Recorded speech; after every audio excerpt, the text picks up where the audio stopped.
Hey guys, welcome back to Sports with Mono and Mono. It's October 28th, 2023, and it's a non-rainy Saturday in the Northeast, which has been unusual.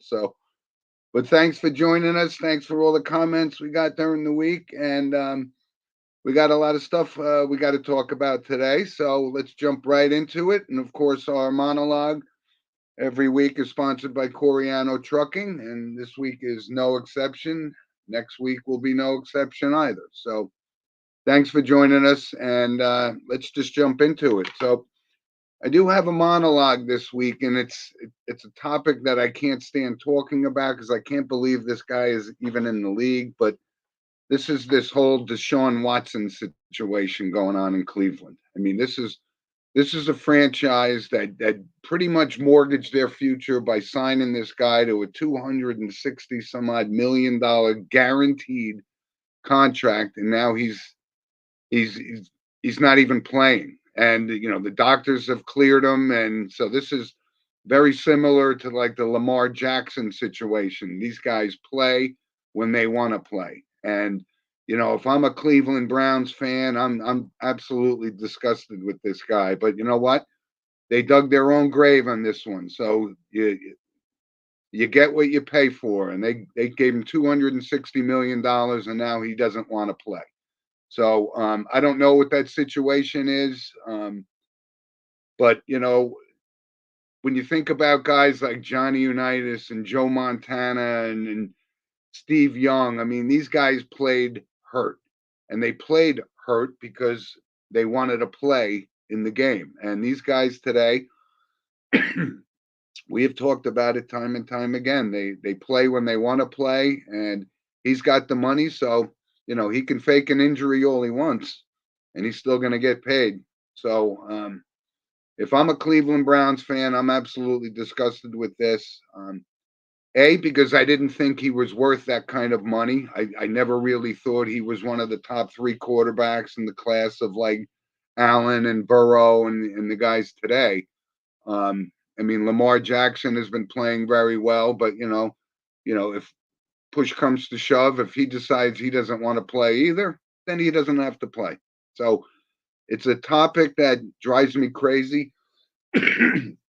I didn't want to bring up Deshaun Watson ever again on this show, but when I see something like this as a sports fan, it makes my skin crawl because it's something that when you're being paid as a professional athlete, you're being paid to perform, and this guy's saying, I don't feel like playing. So I would love to hear your comments. Of course, send us a comment during the show or send us an email at sportswithmonoandmono@gmail.com. And like I said, it's a topic I was hoping not to have to bring up. It's And funny, but yeah, that's Frank. That's Deshaun. That's pretty much that's not much more I could add. I mean, if you have something else, so feel free to add, comment, Twitter, I would anything, love to hear it, but because I mean, there's not much more to comment really. Because right. but And the reason uh, that there's no more to comment, I mean, they literally guaranteed 100% of that contract, and now right, he's deciding he doesn't want to play, and right, it's really bizarre to me, really bizarre. yeah, Um, anyway, so that's our monologue for the week, and I think Eli's going to have our monologue next week, so yes, be prepared. Let's just jump right into it. The NFL, right? It's right. kind of our normal opening, and we're actually going to have a loyal listener guest join us in about 15 minutes or so. So um,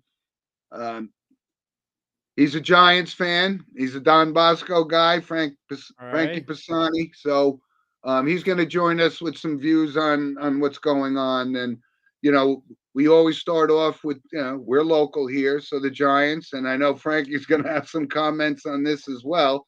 Daniel Jones is not cleared to play, and this is a guy that contrary to Deshaun Watson, he wants to play. This guy wants to play. And a neck injury is a very serious thing. We know he went through it 2 years ago. The guy's itching to get back on the field, but this is nothing to play around with. So no, it we're is going to not. see how that goes.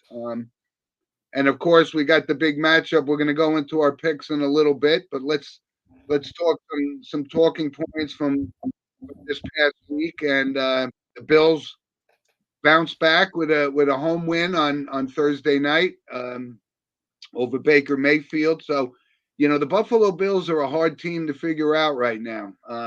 Yeah.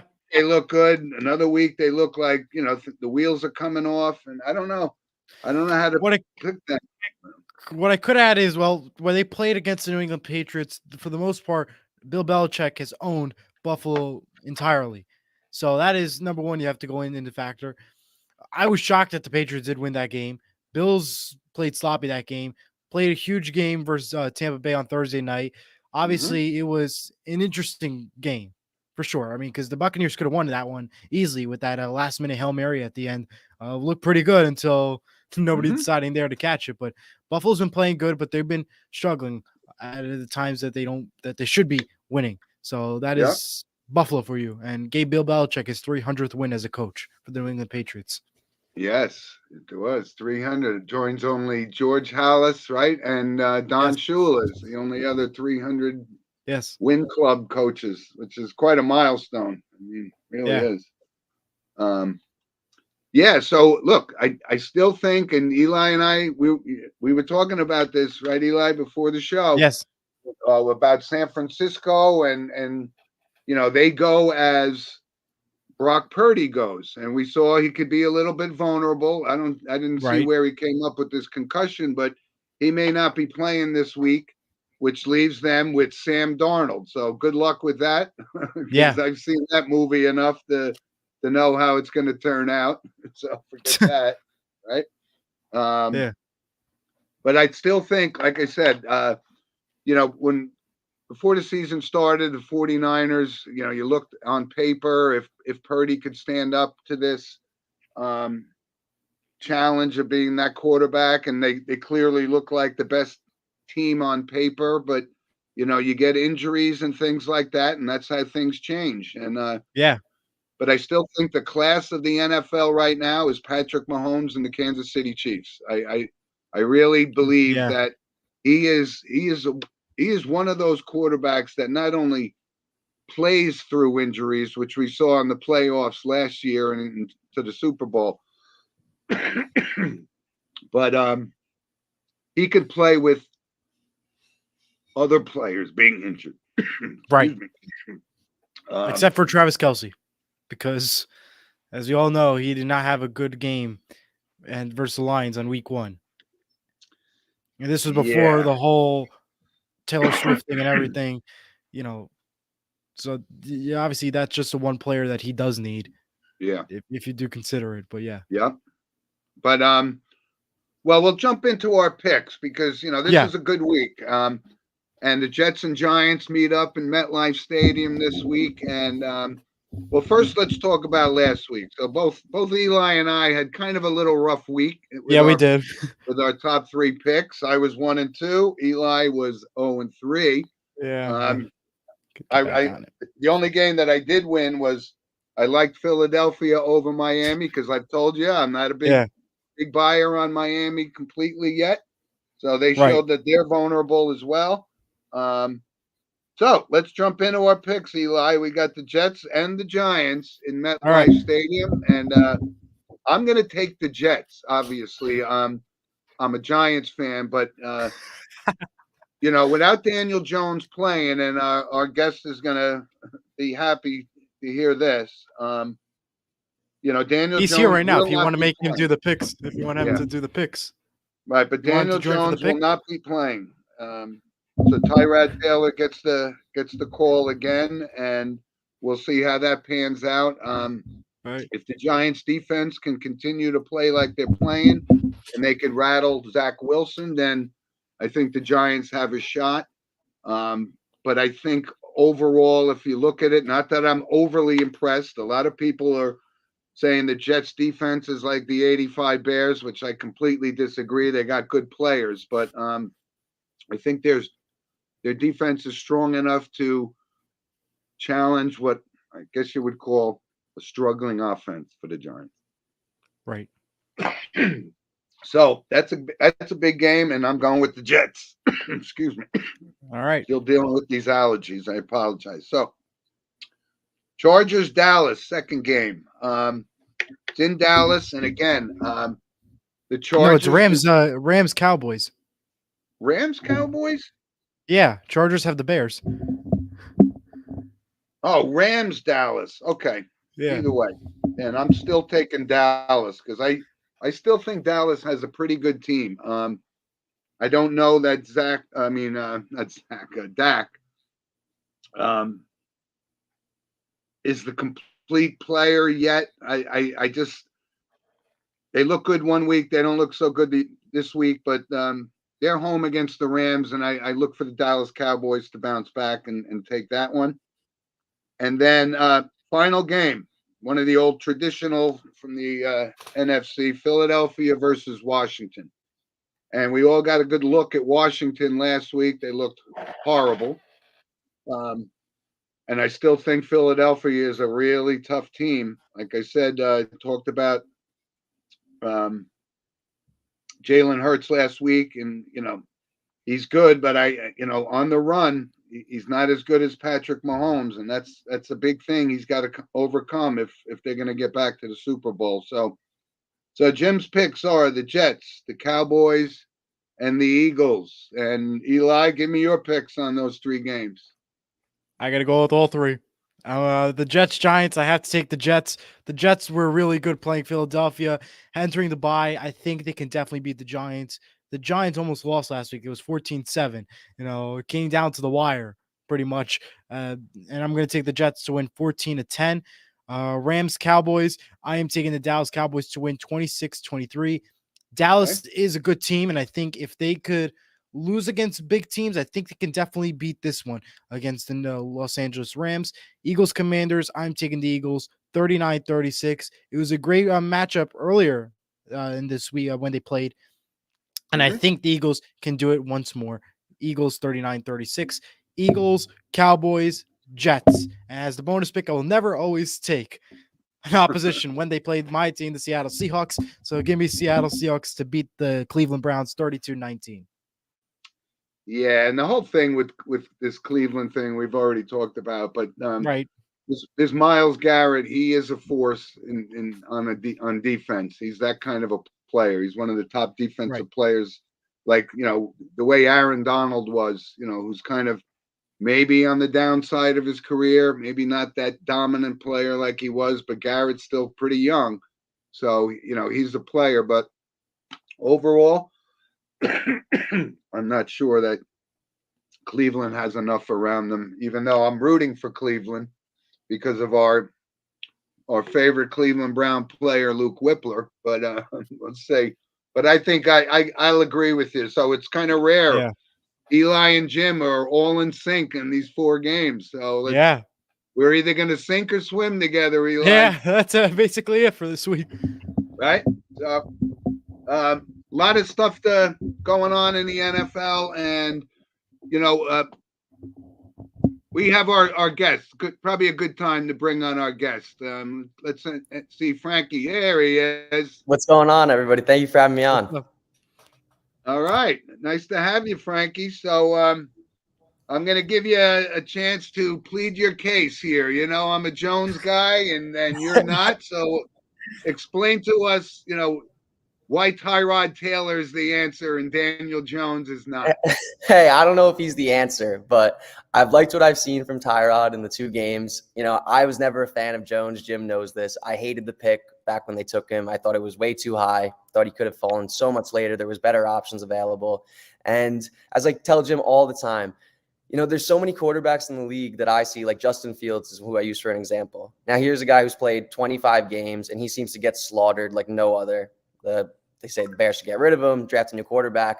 And then the Giants, they just seem so stuck to this guy to give him all these types of excuses. The offensive line doesn't have weapons, which is totally understandable. But, you have all this hope going into this year, all this hype with signing Waller, picking Hyatt. The defense is supposed to be so good.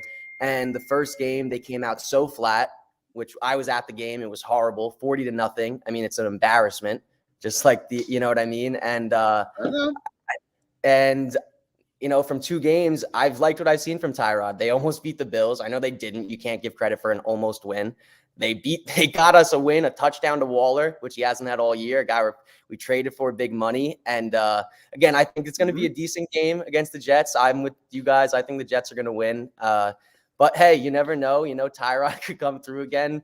Right. And as I told right, Jim, well, let me tell you this. Let me say this. I don't dislike Tyrod Taylor. No, I mean, he's absolutely a very serviceable quarterback in this league. Like I said, if you had to pick, him or Sam Darnold, you take Taylor. Those kind of guys. They're those type of players. But I think Brian Dable really believes that Daniel Jones has the talent and the intelligence to right this ship. And I'm not going to make any excuses. I mean, the first couple of years were tough. He was turning the ball over. I get that, but I do believe and quite contrary, like I mentioned before, against like Deshaun Watson, this guy wants to play and he wants to be successful. And but I could see the frustration that you and me have with, we're a 2-5 team right now, so we got a lot of work to get done. And but interesting take. I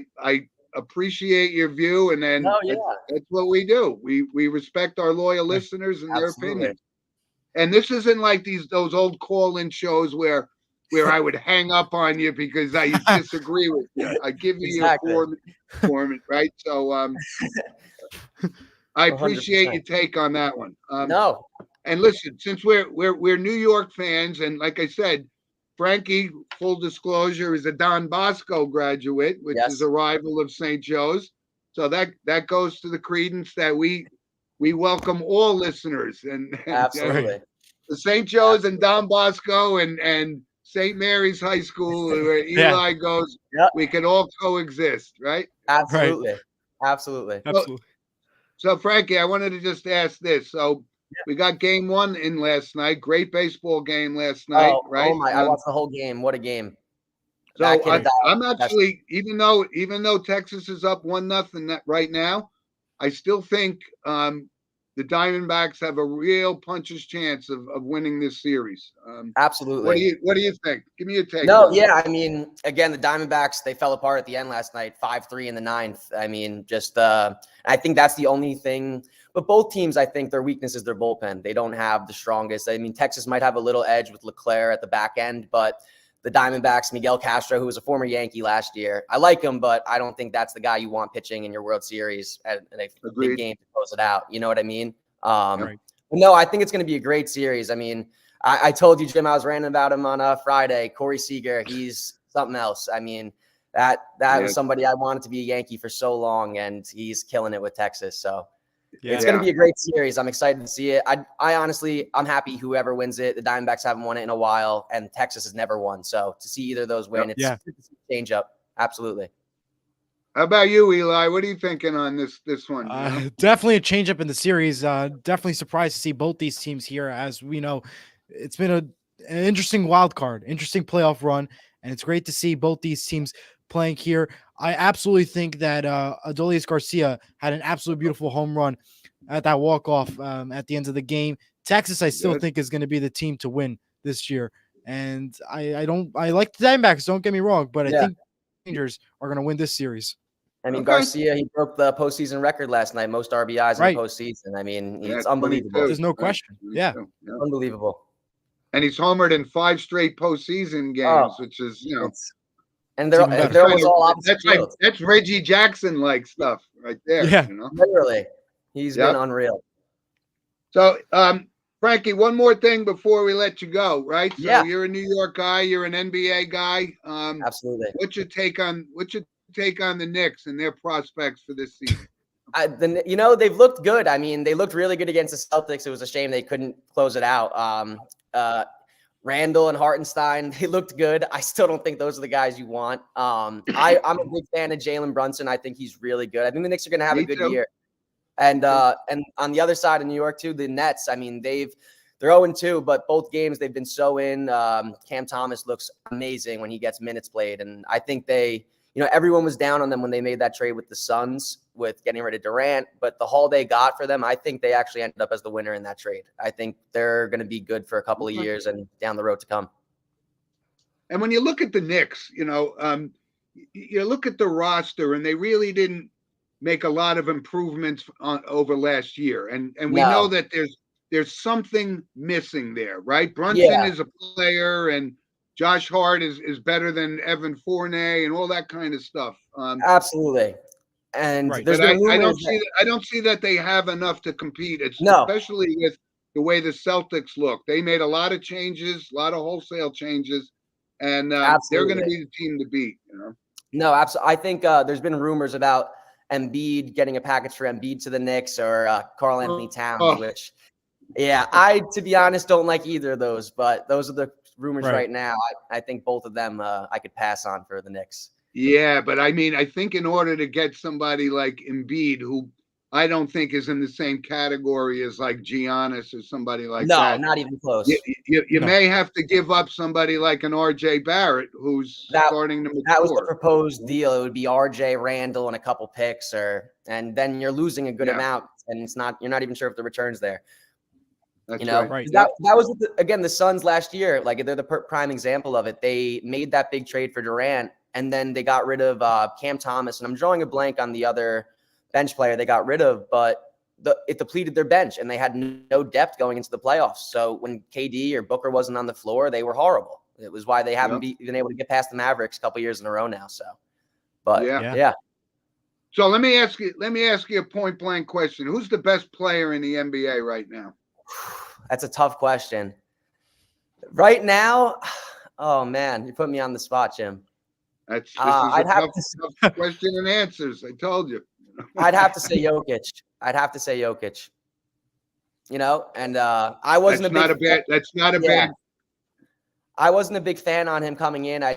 I thought there was a lot of hype, and he's really proved me wrong. I mean, watching him play against the Lakers the other night. He's another triple-double. He's unbelievable. He's out of this world. He's a freak, literally.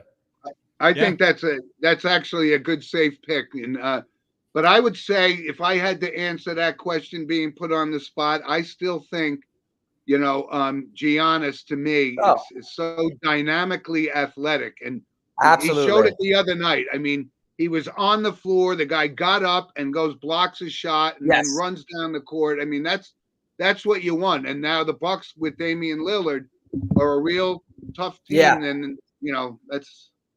I think Jokic is the guy right now. He should have literally been a 3-time consecutive MVP. I think he had a better year than absolutely Embiid last year, right? The MVP awards are falling into now politics and stuff, and it's a shame. But it is what it is. Yeah, I think a lot they just can't give Jokic 3 in a row. Like, no guy's ever won 3, whatever, and it's stupid the reasons they pick. Because I'm with you. Even as much as I like Giannis as a Pfizer guy, he's Jokic deserved it last year. Yeah. How about you, Eli? Put you on the spot. All right. For the greatest shooter, Steph Curry. Yeah. There's no question. Yeah, but now still, I mean, he's got some miles on those tires, He still looks great. 2 games in, he's looked amazing, Curry. So no question. One of the best pure shooters of all time, without question. Absolutely. But I think that's a dynasty, on decline right now. So I don't see them as a formidable thing. Certainly not a team that could beat the Denver Nuggets, who I still think are the clear favorites to repeat. Right. Agreed. Absolutely. So great stuff. Absolutely. Frankie, I appreciate you joining us on the show. I can't thank you guys enough for having me on. I love talking sports with you guys. I love the show, and I'll hopefully be on again soon someday. All right. Who do you Don Bosco Ironman have today?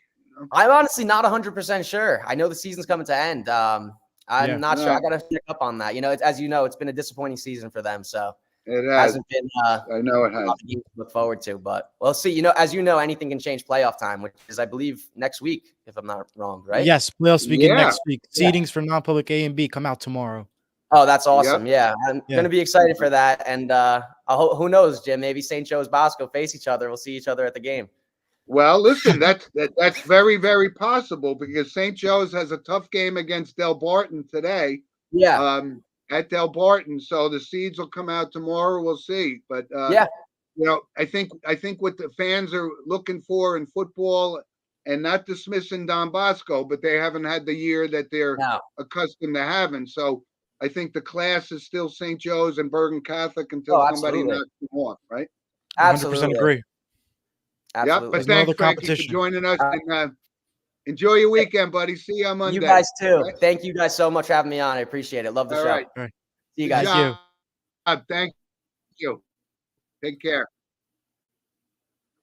All right. There's a good sports fan, Eli, Yeah. right? You know? Passionate. Yeah. Love it. And he's not a Daniel Jones guy. I think you got that pretty loud and clear right now. I think so. Yeah. So that was great stuff. And like I said, Absolutely. we love and appreciate our listeners. And Frankie has been a loyal listener since our paths crossed a few months ago, and I appreciate his insight. And he does have an opinion on stuff. So we'll recap and like I said, send us some comments that you can comment online, Facebook, whatever, YouTube. We appreciate it. And thank you, Frankie Pisani from Saddle River, New Jersey. Excellent. Wow. All right. So Eli, let's Yeah. we touched a little bit about on the NBA. Let's stick with that for a minute because Yes. this is a year we got a couple of real promising high draft pick guys, right? Victor Wembanyama had actually probably his best game last night. Spurs won in overtime, I think. Yes, I believe so.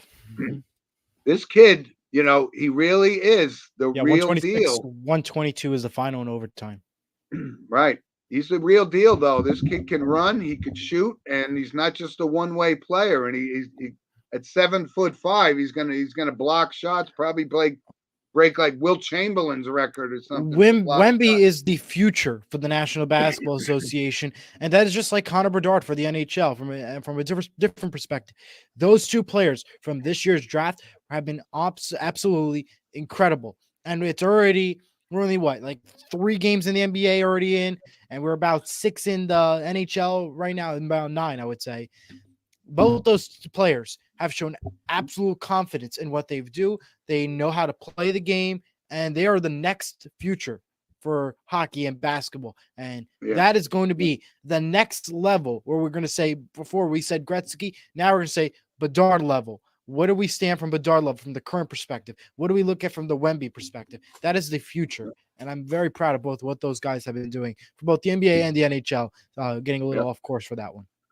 Yeah, and one of the other guys in this league, and this is kind of going to be Willie or won't he mature into this player that I think he was either the first or the second pick, was Chet Holmgren, right? Playing for the Thunder. And it looks like he came back. He put on a little bit of muscle because he was thin as a rail for his entire career. But I'm anxious to see how he pans out into this whole mix. Oh, yeah.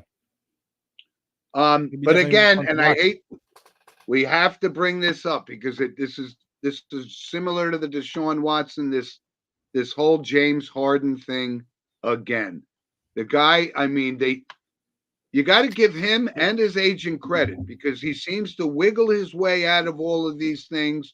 If he doesn't want to play for a team, right? He's been on 3 teams in 3 years. And now he wants to be traded again. And you know what? The Philadelphia 76ers, right to their values, and they're not going to be bullied by this guy. He's demanding a trade to the Clippers, and they're saying, hey, we're not trading. Now the Clippers don't even want him. So it's in limbo, but they told him, don't even get on the plane. So, and there's a fine line with this, though, because of this new league thing about guys taking days off, right? Right. But you have a disgruntled employee of your basketball team who's making $40 million a year, and it's just unbelievable that he's deciding he doesn't want to play for this team.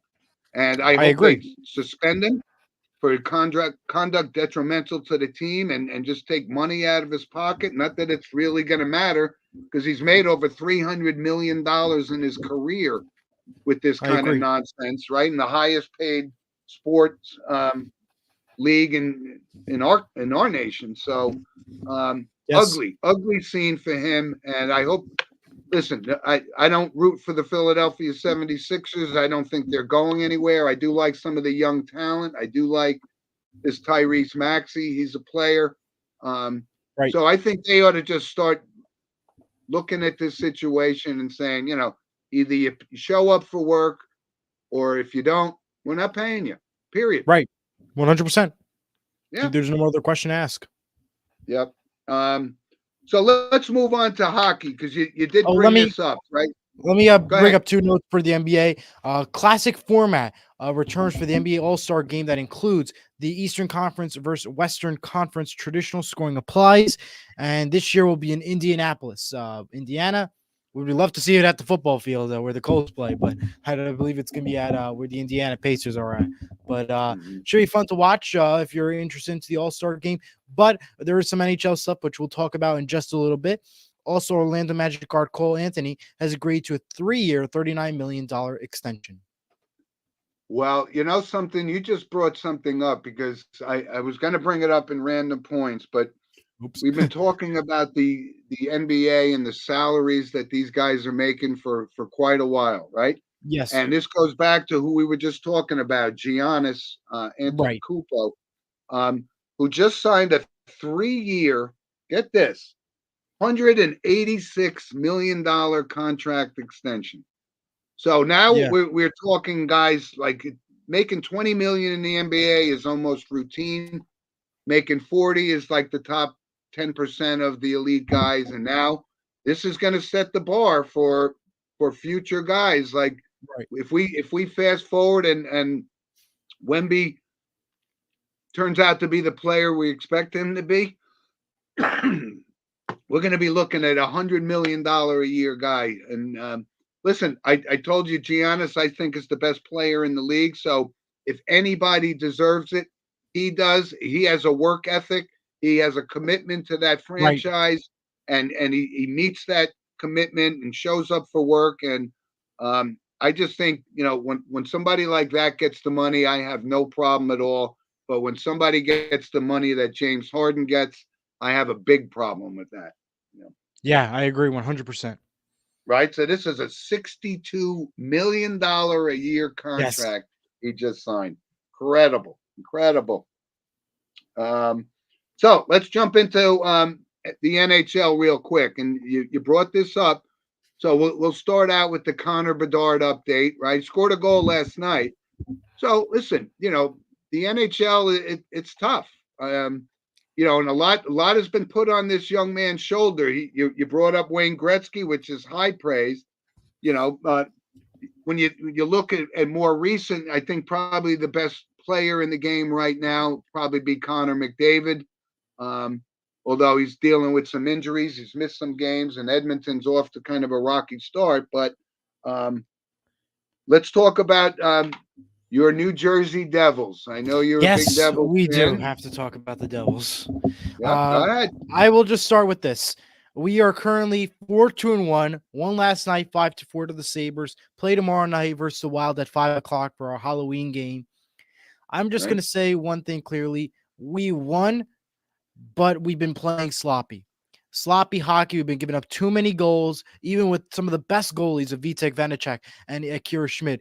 We've been playing absolutely sloppy, but I'm glad we do get the win. However, I was at the Devils game on Wednesday when they played the Washington Capitals. It was the only game that was on TNT, the game.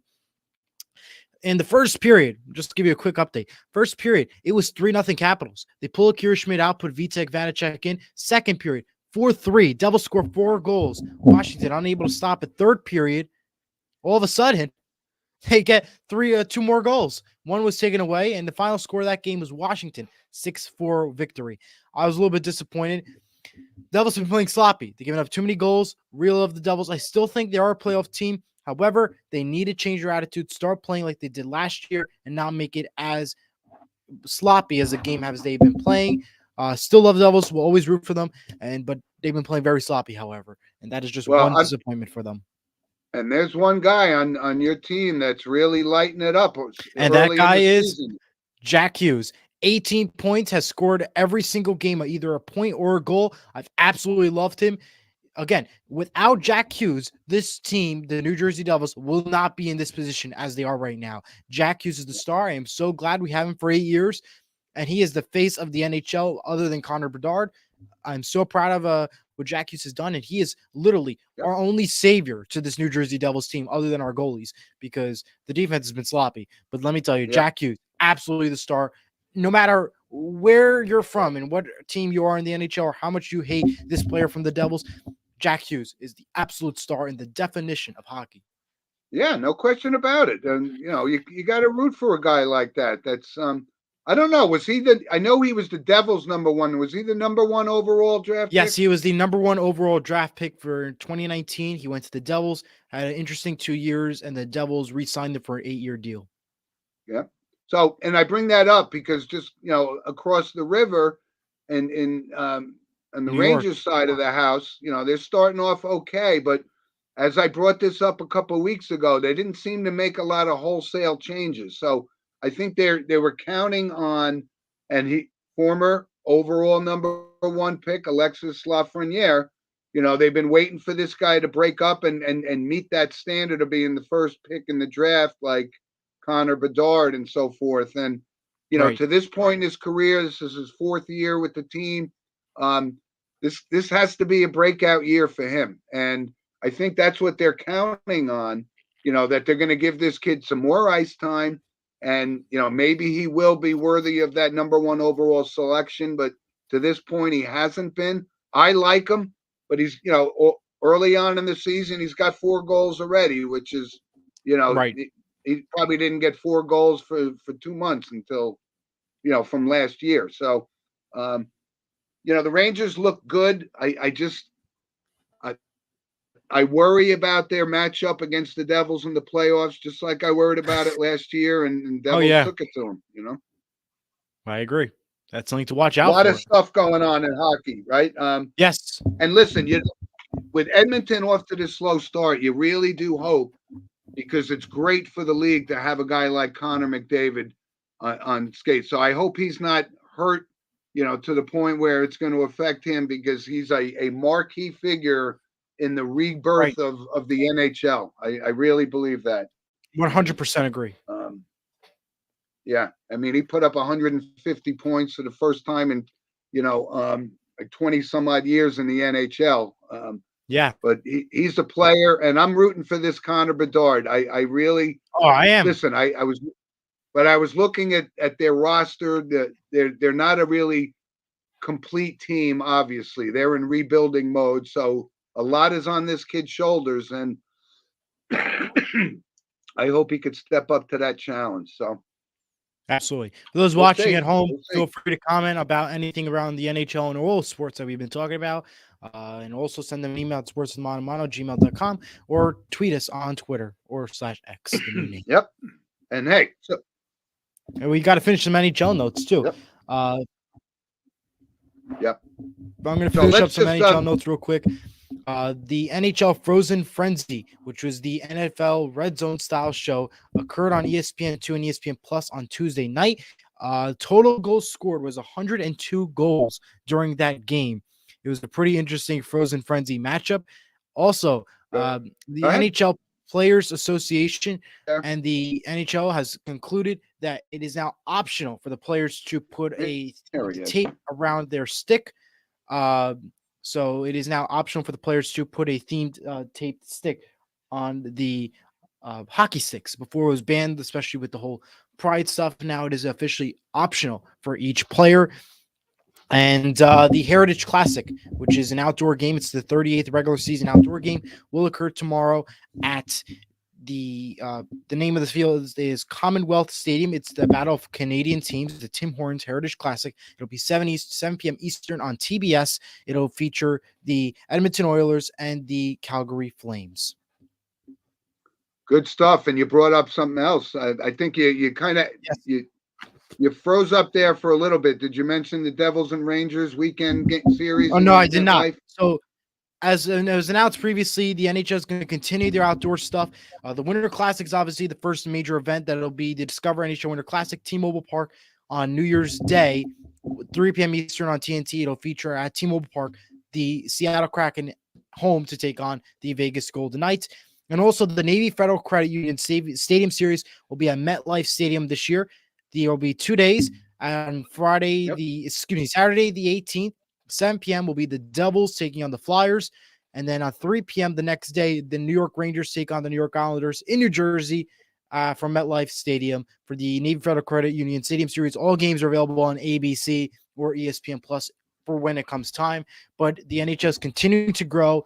Usually for the stadium series, it's only one game. This year, it is now 2 days worth of games. So all 4 tri-state teams will be having fun playing in MetLife Stadium in the cold on February 18th, and the stadium will be full according to what Ticketmaster is selling and previewing its tickets for. Yeah, no, that's a great setup, man. I really love this outdoor thing. And right, it started with one game a year.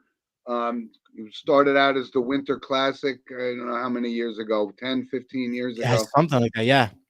And listen, we've talked about this. This is, Gary Bettman has woken up, and in order to attract a global audience, you got to do things like this. And Yeah. you brought it up earlier that they play some preseason games in Europe now. So, Right. this is a good marketing thing for the NHL. So early in the season, lots to talk about there coming up on future shows. Absolutely. Now, before we move on to our random points, let's just touch base really quick on college football. Right. Um, You're freezing up again, Jim. couple of games of note from last week, Alabama, and everybody's writing Alabama off, but they broke up. I'm breaking up here. Yeah, it looks like you've been breaking up today. I see, huh? Yeah. Oh, you were frozen a little bit too. So, but Alabama beat Tennessee, and probably the biggest upset was Virginia beating North Carolina last week. North Carolina was undefeated. Right. So we'll see about that. Quinn Ewers has been hurt for Texas. We'll see how that affects the Longhorns. Let's see what else. USC lost again last week. Yes, they did. And so that pretty much that's gonna rule out Caleb Williams to repeat his Heisman Trophy. So Archie Griffin will remain the only back-to-back Heisman Trophy winner in college football history. So some games of note today. Today is the world's biggest cocktail party. And you know what game that is? That's Georgia, Florida. So these guys have been in the parking lot for 3 days already. It's a great spectacle and to be a good game. But Georgia is still Georgia, and I like them. I like them over Florida. Another good game is Tennessee and Kentucky. Now, it doesn't seem like it has some significance, but Kentucky has kind of turned it around. We talked a little bit about that. The football team is good. Let's see if that loss by Tennessee last week affects them against Kentucky today. Oregon and Utah. And you know my feelings on Oregon. I really like this team. I like Bo Nix, legitimate Heisman candidate. No question about that. And of course, then we got Colorado's at UCLA today. So they've fallen on some tough times recently. They're still Colorado is 4-3. UCLA had a big win last week, so you never know in college football. So a lot going on there, and like I said, we're starting to wind down. Notre Dame takes on Pitt today, and just a note: Army will be moving their football program to the AAC conference. All right. Wow. So very good news. Yeah, so that's cool, right?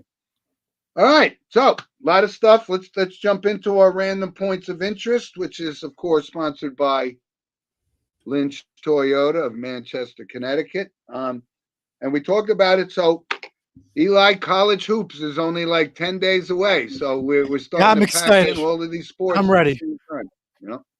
That's my favorite. I love watching NCAA basketball, especially March Madness when it comes too. time. It's always interesting, and I'm actually wearing a Seton Hall polo underneath. Where do I have it? This side, I think. Yeah, Seton Hall. I have Seton Hall on because I went to see Seton Hall Oh, okay. University. So, as you know, I'm getting ready to count it all down, and I got Seton Hall ready to go. All right. So I think Kansas is the preseason #1 team, right? Believe so, yes. I think so. Yeah. So listen, college hoops is going to be always exciting. Right now, it doesn't get a lot of viewership, I guess is the best way to put it, with all the other stuff going on. But once the new year starts, and going to kick in, I'm just as excited about you watching college basketball. Yeah, I agree. I'm just Yeah. can't wait for it to kick underway. Okay, Eli, you got a couple other random points for us here? I have a lot of random points. It's amazing. Bring it on. Astros manager Dusty Baker is retiring. Yes. That was announced on Wednesday. Surprised nobody mentioned that. Also, Bob Melvin is leaving the San Diego Padres to become the manager of the San Francisco Giants. Mhm. This week, the Seattle Seahawks will be wearing their throwback jerseys. They will also be wearing it in Week 13 when they take on the Dallas Cowboys for Thursday Night Football on Prime Video. The Seahawks Got it. also signed a 1-year deal with former Broncos defensive end Frank Clark. The Saints standout Chris Olave has been arrested for going 35 miles per hour over the speed limit. Melvin Jones Jr. from the Lions steps away from his team for personal issues. We also have Kevin Bayard. He is going to the Philadelphia Eagles. Titans will be getting some draft picks in that trade. Also, finally, the NFL has suspended Broncos safety Kareem Jackson for 4 games due to unnecessary roughness. That occurred mostly during the Packers game and more other games, but he is now suspended for 4 games, and those are my random points. Yeah. Also, I forgot to mention there was something that's never happened in the NHL before, from a player was Shane Pinto for the Ottawa Senators, suspended Yes, I 41 saw that. games, violating the gambling policy. And I saw his statement. He admitted it. So I don't know. I mean, if he was betting on the NHL and certainly his own team, then We that's got a going to be problem. way more serious. Yeah, that's going to be way more Yeah. serious. But I'm glad you brought up Dusty Baker, because I forgot to mention that. I'm glad you did. An absolute class act in Major League Baseball, and I remember him, playing in the World Series against the Yankees in '77 and '78, and he was an excellent player. Yeah. I wonder if the Astros would have made it to the World Series. Would he have stayed one more year? I don't think so. He came out and basically said he's like 74 years old, 75 years old. He says, he's got a lot in his life to still do, and but he's going to go down as 27 years as a manager, great player, just a class will the act. next coach follow the toothpick tradition as he has been doing since all the Astro games? Yeah, that's the next question. Will they continue that tradition? Yep. So good stuff. Good points you brought up. Appreciate it. Right. So let's go to our movie recommendation. And, it's kind of funny because on last week's show, we mentioned that Burt Young passed away, and you brought up Rocky, which Rocky is one of my all-time favorite sports movies for sure. So we didn't give that its just due, but I wanted to bring that up again because this week's movie recommendation is also a boxing movie. And if you haven't seen it, The Raging Bull. You ever seen it? I think I heard of it. I think I've seen clips of it. Not the full movie, but I heard about it. Yep. It's a great movie. Great Martin Scorsese movie. Robert De Niro. An unbelievable body transformation from like a fat Jake LaMotta to a early Jake LaMotta. It was just a great movie. And, like I said, I brought that up because Martin Scorsese just had his new movie, Killers of the Flower Moon, came up. So I wanted to give credit to him. He's one of my all-time favorite movie directors. It's Halloween weekend. So which is your Halloween movie recommendation? I got to tell you, I'm not a horror kind of movie guy. I don't know. No. Me neither. But if I had to choose a Halloween movie, I would say Ghostbusters. Oh God, it's funny that you brought that up because I actually I saw that in the movie theater, and I didn't find it entertaining at all, and I actually didn't even I don't stay really for the watch movie. Halloween movies. I watch a lot of Christmas movies and everything, but never Halloween. But I would say Ghostbusters is definitely one of those. I would say if I had to give a movie recommendation for Halloween themed, I would say Ghostbusters. Okay, well, I'm glad you brought it up that it is Halloween weekend. So happy Halloween to everybody. I'm Yes. sure you got a costume party. What are you going as? A Seattle Seahawk? I don't dress up. I don't do any of that. I I don't do figured nothing you like would. that. No party, no trick or treating, nothing like that. I'm just me, Okay, myself, and I. Yeah. all right. So I don't know what I think. I know my grandson is dressing up as Patrick Mahomes. He idolizes Patrick Mahomes. I can't wait to see that costume. That's got to be good. I will post the picture next week because he got a wig and everything. Oh, So that's gonna be good. That'll be it good. should be cute, right? So happy Halloween, safe. Be safe out there, and Yeah. good stuff. So Picture let's time. move on to our notable passings, right? Always a Yep. segment that, like I said, Then when shouldn't you be want a the down. picture at the end? Yep. Start off with couple of sports figures, Yep. and I have a friend of mine, Abe, who's Abe Vallejo is a Milwaukee, Green Bay type of guy from Wisconsin. So Pete Ladd, who was very prominent in the 1982 run for the World Series for the Milwaukee Brewers, was 62 years old. He had a kind of a mediocre career, but the championship series, he absolutely dominated as a pitcher. Milwaukee did not win the World Series, but Pete Ladd, 62. Um, Also, from the world of sports, I meant to bring this up because it happened a couple of weeks ago. Was Bobby Charlton, and Bobby Charlton, as Diego Cruz could validate, being our resident soccer expert, was member of the 1966 England World Cup team. Very, beloved in English sports and so forth. And um, he was 87 years old, but very, very notable passing for our allies over in England. So 86. And one other one from the world of sports was, this name may not ring a bell with a lot of people, but I certainly remember him, Bingo Smith. Bingo Smith was played for the Cleveland Cavaliers in the 70s. And he was a really good ball player. Kind of got lost in the shuffle because they never won anything. Right. But he was 77 years old. He was an absolute really good basketball player, and he passed away at the age of 77. Couple other ones. So, and here's one, and of course, um, simply known as Bobby. And Bobby was 31 years old. Now, Bobby was not a sports figure. Bobby was not an actor. Bobby is a dog in Portugal. And not just a dog, the world's oldest dog of all time, 31 years old. Got Wow. to give a shout out to our canine lovers out there, right? Wow.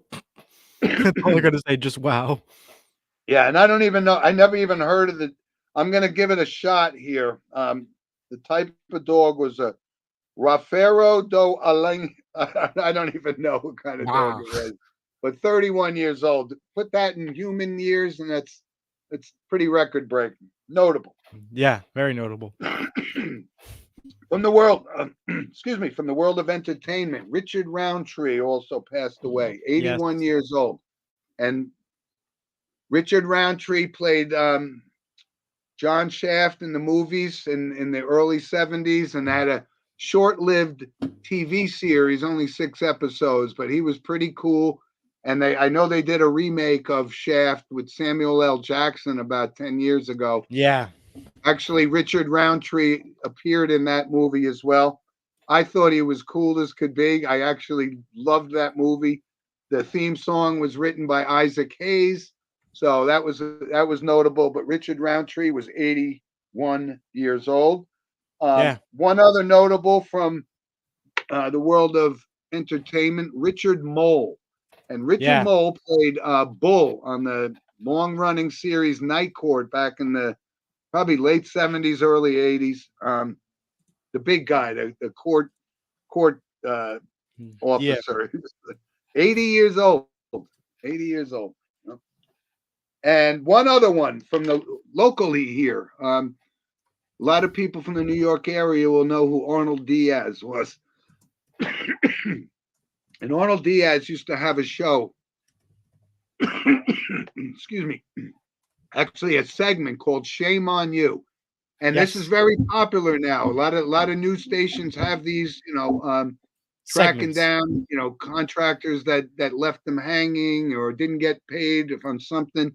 He was the founding father of that. He was 74 Yeah. years old. So Arnold Diaz is certainly well known in the New York area, and we give him his due. 74 years old. Yes, indeed. So wow, that's a little bit of a list, That's a list, folks. A big list. But so programming note, we're up, and there's the reason this picture is up there is not only because of those my two grandchildren, but that's also my daughter who had her 32nd birthday on Thursday. And Well, happy birthday. happy birthday, honey. But isn't that a great picture? Those kids idolize my daughter, and rightfully Yeah. so. So thanks for posting that up, Eli. No problem. So let's programming note. We Or back what at time 10 we o'clock doing? next. We should be back at 10 o'clock next week unless state playoffs interfere in the way. But everything should be at 10 o'clock next week. All right, and you'll of course notify our loyal listeners if anything should change. So yeah, right now, folks, everything will be at 10 o'clock next week. But if the state playoffs for St. Mary's gets in the way of Saturday's showtime, it will be at 9 o'clock. So just take a look at the Twitter. And of course, the scheduled time, we'll have the link up by Wednesday, and we'll definitely know by Wednesday the full time for sure. So just keep a lookout, folks. Excellent. Listen, great show, Eli. Great job. Apologize for looked like we had a little bit of technical difficulties. Yes, but it's okay. We're good to go. Everything was back on cue. We thank everybody for watching. And I thank Frankie Pisani for being our loyal listener guest. And like I said, we'd love to hear comments from you folks. And you never know. It could get you to be a guest on the show. Yeah. So thanks, Frankie. And Eli, you have a great week. You too. And I appreciate it. Yeah. So like I said, we're either going to sink or swim together with our picks this week. Good luck with St. Joe's this week. And I'll be at Albertus Magnus, New York today. All right. Good luck to you, St. Mary's in the playoffs. Right? Yeah, you too. All right, guys. Everyone, have a happy Halloween, and we'll see you guys next week. Thanks for joining us. Have a good one.